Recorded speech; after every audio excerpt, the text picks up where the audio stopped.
किती थाप यांच्या पाठीत पडणे गरजेचं आहे. आणि अशा प्रकारचे शब्दांचा जेव्हा आधार आपण एखाद्या आयोजकांच्या पाठीमागे देतो ना सर, त्यानंतर त्यांच्यामध्ये 56 इंचाची छाती फुगते, ती फुगते आणि 10 हत्तींचं बळ सुद्धा त्यांच्यामध्ये येतं. कारण या शब्दांमध्येच ताकद असते सर, की तुम्हाला यापेक्षाही अजून काहीतरी करण्याची ताकद देते. ते असतात तुमचे शब्द. आणि बघूया, मगाशीच म्हणालो की मी कुठेतरी पडेल संघाचा हा निर्णय थोडासा आम्हाला अचंबित टाकणारा होता, परंतु काहीतरी त्याच्या मागे निश्चितच सुरेश हेमले यांचं गणित असणार हे निश्चित आपल्याला कळून येईल. सामना सुरू होतोय आणि खणखणीत आणि दणदणीत असे दोन्ही सलामीर सुद्धा मैदानामध्ये आहे. आणि इथे मला वाटतं कुठेतरी मी सांगेन प्रणय दादा की तुम्ही म्हणालात की मागासपासून आतापर्यंत तुम्ही निखिल आणि प्रथमेशला सामनावीर होताना पाहिलंय, परंतु ह्या सामन्यांमध्ये मला कुठेतरी हरीशकडनं खूप मोठी खेळीची अपेक्षा आहे. कारण हरीश थांबणार नाही, मी निश्चितच थांबणार नाही. कारण त्यालाही माहित आहे की मी का आहे, मला का माझं नाव घेतलं जातं हे दाखवून देण्याची निश्चितच संधी सोडणार नाही. असा हरीश सुद्धा या मॅच मध्ये आपला इम्पॅक्ट पाडून देणार नक्कीच. नक्कीच नक्कीच. महाअंतिम सोहळ्याचा पहिला चेंडू निखिल परकर याला, आणि मला वाटतं ह्या पहिल्या चेंडूवरती आतापर्यंत 6 धावा मारणारा खेळाडू आता मात्र त्याला कुठेतरी रोखतोय, आणि तो रोखणारा म्हणजे सूरज थोडासा खाली चाललाय, हा सूरज मात्र थोडासा वरती येतोय. पहिल्या चेंडूवरती 1 धाव. निश्चितच सर, हा सामना महाअंतिम सामना या स्पर्धेचा आहेच, परंतु ह्या दोन्ही संघांमधलं जर द्वंद्व आपण पाहिलं ना सर, तर ते खूप अटीतटीचं आहे. कारण देवगड तालुक्यामध्ये जर संघांची आपण आतापर्यंतची कामगिरी पाहिली तर मात्र कुठेतरी हे 2 संघ बलवान संघ म्हणून उदयास आलेले आहेत. आणि त्याचं कारण असणं असं आहे की एका बाजूला सूरज तर एका बाजूला हरी. आता मात्र बिगिट करतोय आणि मात्र या ठिकाणी कॅच सोडतोय. कॅच सोडली की मॅच सोडली. मित्रांनो, हे लक्षात घ्या, हे क्रिकेट आहे. या क्रिकेटमध्ये जर तुम्ही कॅच सोडलात तर तुम्हाला या ठिकाणी कुठेतरी पुढच्या चेंडूमध्ये मार खावा लागेल. आणि ती कॅच कोणाची सोडली आहे? हरीश सारख्या खेळाडूची कॅच सोडली आहे. मित्रांनो, एवढी सुंदर गोलंदाजी करतोय सूरज. अशा गोलंदाजीला जर तुम्ही साथ नाही दिली तर मित्रांनो कुठेतरी तुम्हाला या क्रिकेटमध्ये काय होईल याची थोडासा प्रणयदादा अंधार पडत आलेलाच आहे. आणि त्यामुळे थोडंसं कुठेतरी जजमेंट होऊ शकलं नाही त्या क्षेत्ररक्षक. परंतु पाहायला गेलं तर हा झेल होता, सोपा झेल होता. कारण तुम्हाला कुठेही हालायची गरज नव्हती, कुठेही धावून हा झेल पकडायची गरज नव्हती. एक सोपा हातात आलेला झेल सोडलाय तुम्ही हरीश सारख्या फलंदाजाचा. आता मैदानात काय घडतंय? हा प्रेशर आहे बघा. फायनल मॅचचा प्रेशर काय असतो? फायनल मॅच कशी असते? पहिल्या चेंडूवरती 1 धावा, दुसऱ्या चेंडूवरती कॅच सुटला, तिसरा चेंडू निर्धाव कोणाला निघतोय ज्याने आतापर्यंत 1 चेंडू देखील निर्धाव सोडला नाही. अमित माझ्या पाठीमागे आहेत. खरं हा तो क्षण असेल ना, आमच्यासाठी गर्वाचा क्षण असणार आहे. कारण आज आम्ही मुंबईसारख्या ठिकाणी अशा प्रकारच्या स्पर्धा चालू केल्या आणि त्याचं फलित म्हणून कुठेतरी मिळणार. जाऊया मैदानाच्या दिशेने. सुंदरपैकी पॉइंट दिशेने खेळून काढलेला चेंडू.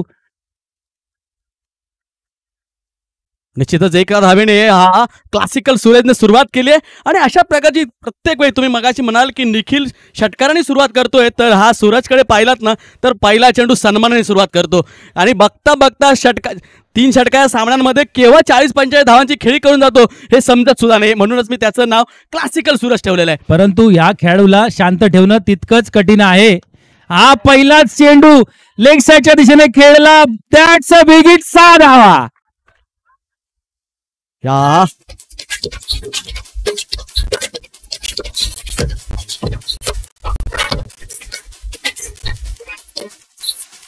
धन्यवाद डीजे.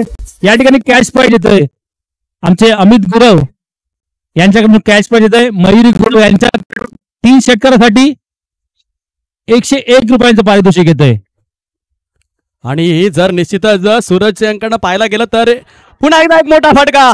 पुन्हा एकदा हा चेंडू निश्चितच सीमारेषेच्या बाहेर आणि निश्चितच रूपांतर होतंय 6 धावांमध्ये. काय सुरुवात केली अतुलने. ज्या बॉलरने आतापर्यंत 10 रनच्या वरती रन दिले नाहीत त्या बॉलरची मात्र आता धुलाई होताना दिसते.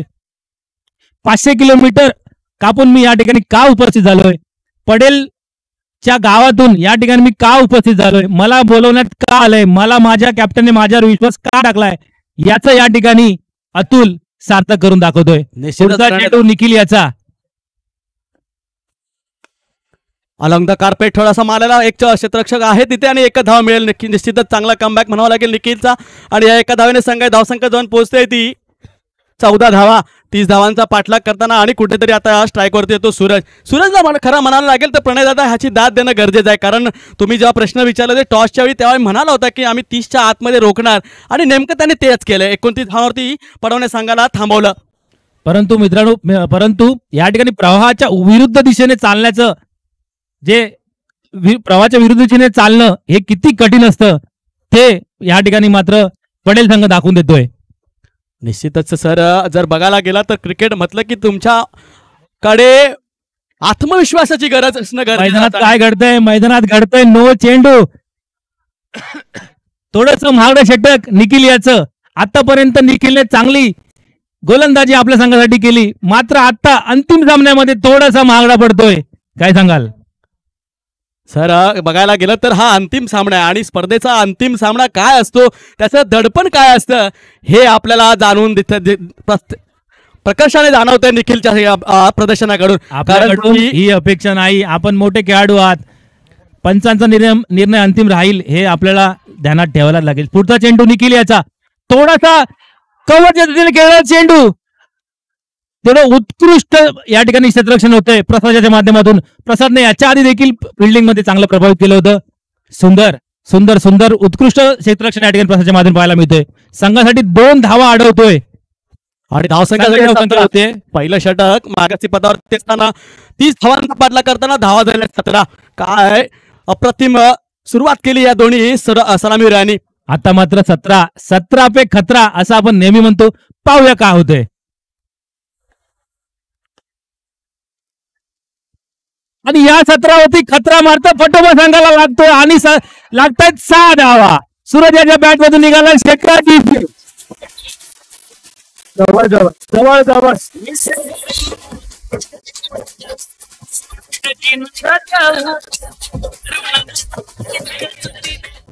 निश्चितच प्रणय दादा, काय सामना पाहतोय आपण, अंतिम सामना. आणि ह्या 2 संघांमध्ये काय प्रकारचं द्वंद्व चालू आहे आपण मागच्या टुर्नामेंट पासून पाहतोय. पडवणे संघाचेही चॅम्पियन्स ट्रॉफीमध्ये ह्या पडेल संघाने आव्हान संपुष्टात आणलं होतं. इथे मात्र ह्या अंतिम सामन्यामध्ये पडेल संघ थोडासा 90% तरी पुढे पाहतोय आपण. आणि आपण मात्र पाहताय तो तिकडे होळीचा माठ जातोय. आज आपले कोळी बांधव या ठिकाणी मुंबईमध्ये होळी सण साजरा करतायत. आम्ही इथे या ठिकाणी चाकरमानी राहून त्यांना पाहतोय. होळीच्या सर्व कोळी बांधवांना शुभेच्छा आणि माझ्या तमाम क्रिकेट रसिकांना होळीच्या शुभेच्छा.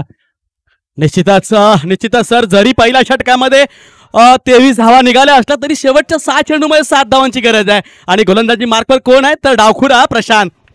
आता मात्र मैदानात काय घडतंय, आता मात्र मैदानात घडतंय ज्या बॉलरने आतापर्यंत फक्त औपचारिकता म्हणून बॉलिंग केली, फक्त जिंकल्यानंतर औपचारिकता म्हणून बॉलिंग केली, असा खेळाडू प्रशांत आचरेकरच्या स्वरूपात आपल्याला गोलंदाजी मार्कवर दिसतोय.